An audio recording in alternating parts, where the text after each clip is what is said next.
It's Wednesday, January 15th, and we will be reading Genesis chapter 40 and 41. All right, you ready? I'm ready.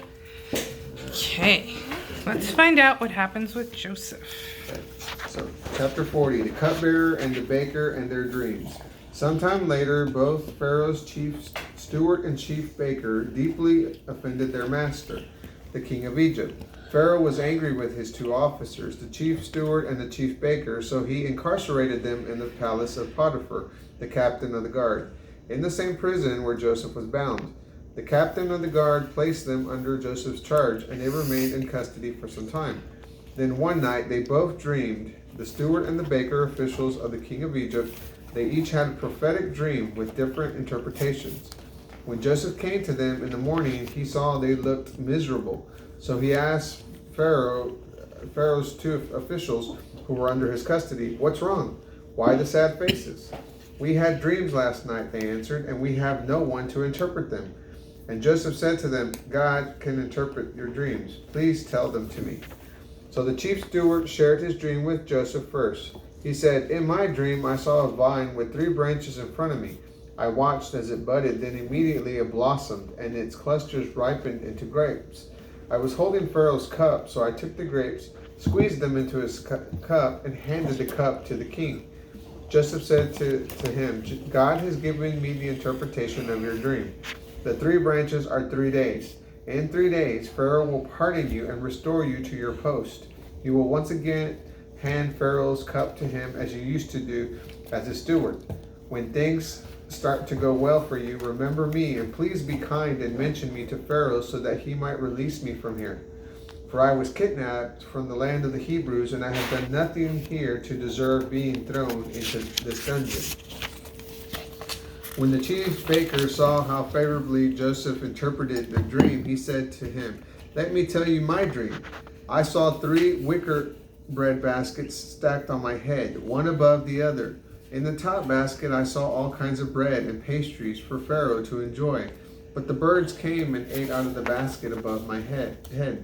Joseph said, "God has given me the interpretation of your dream. The 3 baskets are 3 days. In 3 days Pharaoh will behead you and impale you on a pole, and birds will eat the flesh off of your corpse." 3 days later, it was Pharaoh's birthday, and he threw a huge feast for all his household. He singled out among his servants the chief steward and the chief baker. He pardoned the chief steward and restored him to his post, and the steward handed Pharaoh his drink. But he had the chief baker beheaded and impaled on a pole. So Joseph had accurately interpreted both their dreams, but the chief steward completely forgot about Joseph and never remembered him. Chapter 41, From the Pit to the Palace. After 2 full years, Pharaoh dreamed that he was standing by the Nile, and up from the river emerged 7 healthy fat cows, and they began grazing in the marshland. Then he saw 7 other cows come up out of the Nile right behind them. They were ugly and thin, and they stood beside the fat cows on the riverbank. The 7 ugly thin cows ate up the 7 healthy fat cows. After Pharaoh's dream, he awoke and fell back to sleep. He dreamed a second time. In his dream, he saw 7 ears of grain, plump, ripe, and growing on a single stalk. Close behind them sprouted 7 ears of grain, thin and shriveled by the east wind. And the 7 thin ears swallowed up the 7 plump and full ears.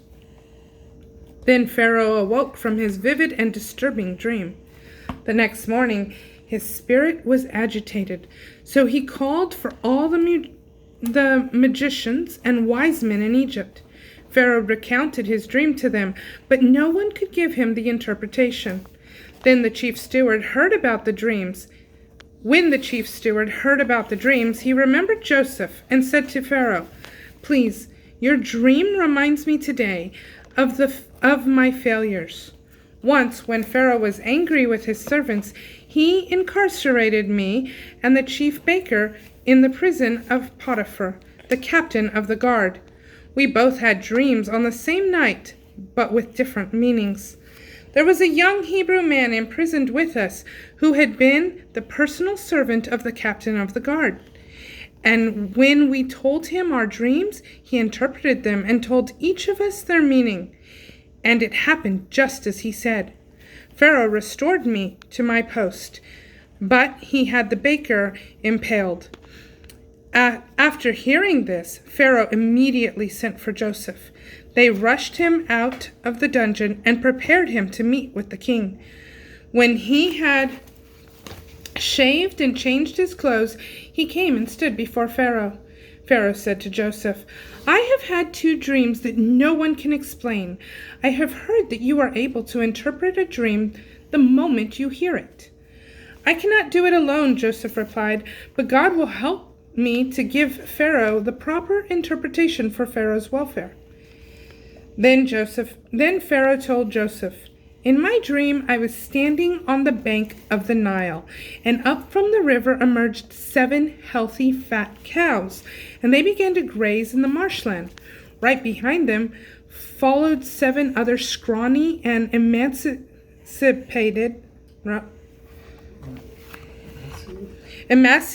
cows. Never have I seen such ugly cows in all the land of Egypt. The 7 ugly, scrawny cows ate up the healthy, fat cows. But after consuming them, no one could tell that they had eaten them, for they looked just as bad as before. I woke with a start, but immediately went back to sleep and had another dream. I saw 7 ears of grain, full and ripe, growing on a single stalk. Right behind them sprouted 7 thin, shriveled ears, scorched by the east wind. The 7 shriveled ears swallowed up the 7 healthy ears. I have shared my dreams with the magicians, but no one can give me an interpretation." Joseph interprets Pharaoh's dreams. Then Joseph said to Pharaoh, "Both your dreams tell the same story, for God has prophetically told Pharaoh what he is about to do. Both the 7 healthy cows and the 7 healthy ears represent 7 good years. It's the same dream. The 7 ugly and scrawny cows that followed are the 7 shriveled ears scorched by the east wind are 7 years also. They represent 7 years of famine. It is just as I have told Pharaoh. God has divinely revealed what he is about to do. There will come 7 years of great abundance throughout all the land of Egypt, followed by 7 years of intense famine. All of Egypt will forget the former abundance, for all the land will be ravaged by the famine, a very severe famine. They will not even remember their former abundance. The reason that Pharaoh's dream was repeated is that God has determined that it will surely happen, and that he will soon carry it out." Joseph continued, "Let Pharaoh select a very wise and discerning man and set him over the land of Egypt. Let Pharaoh appoint other officials throughout the land to collect 1/5 of all the crops each year during the 7 plentiful years. Have them gather all the food of these abundant years that are coming, and under Pharaoh's authority have the grain stored in the cities for food. Store it all as food reserve for the people during the 7 years of famine coming upon Egypt, so that the land will survive the famine." Joseph promoted to power. Joseph's proposal pleased Pharaoh and all his advisors. He said to them, "Where can we find anyone else like this one? For he has the Spirit of God in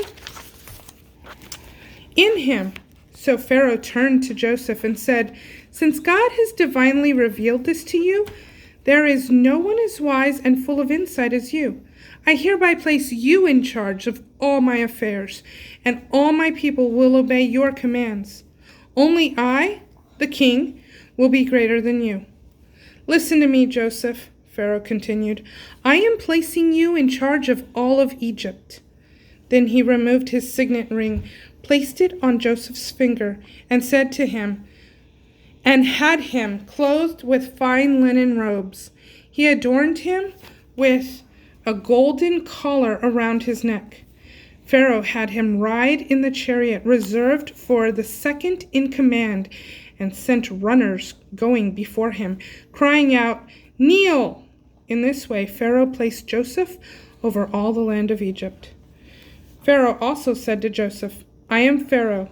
No one in all of Egypt will lift a finger without your permission." A new identity and a bride. Pharaoh gave Joseph a new name, Revealer of Secrets. He also arranged for him to marry the daughter of Potiphar, the priest of Heliopolis. Her name was Arsnoth, and Joseph took charge over all the land of Egypt. Joseph was 30 years old when he entered the service of Pharaoh, king of Egypt. Leaving Pharaoh's presence, Joseph traveled throughout the entire land of Egypt. 7 years of abundance. During the 7 years of abundance, the land produced bumper crops. Joseph supervised the gathering up of all the great stores of food for the 7 years of abundance and strategically placed them in various walled cities near where the harvest was gathered. He gathered such massive quantities of produce that he gave up trying to measure it all, for it was like counting the sand on the seashore. Joseph's 2 sons. Prior to the famine, Joseph and Asenath, daughter of Potiphar, priest of Heliopolis, had 2 sons. Joseph named the firstborn Manasseh, saying, "God has made me forget all my troubles and my parental home." The second he named Ephraim, saying, "God has made me fruitful in the land of my suffering." Eventually, Egypt's 7 years of abundance came to an end. Then began the 7 years of famine, just as Joseph prophesied. Along there was the 7. Wait, is that right? Although there was a severe famine everywhere else, food was available throughout the land of Egypt. When the Egyptians grew hungry, the people cried out to Pharaoh for food. Then Pharaoh said to all his people, "Go to Joseph and do whatever he tells you." As the famine worsened over all the land, Joseph opened all the storehouses and sold grain to the Egyptians, for the famine was severe everywhere. So because of the severity of the worldwide famine, people from all over the world had to come and buy grain from Joseph. That's 40 and 41. Bye, every day. Okay, and now hang on. There's Catherine. That's why you don't hear her. Okay.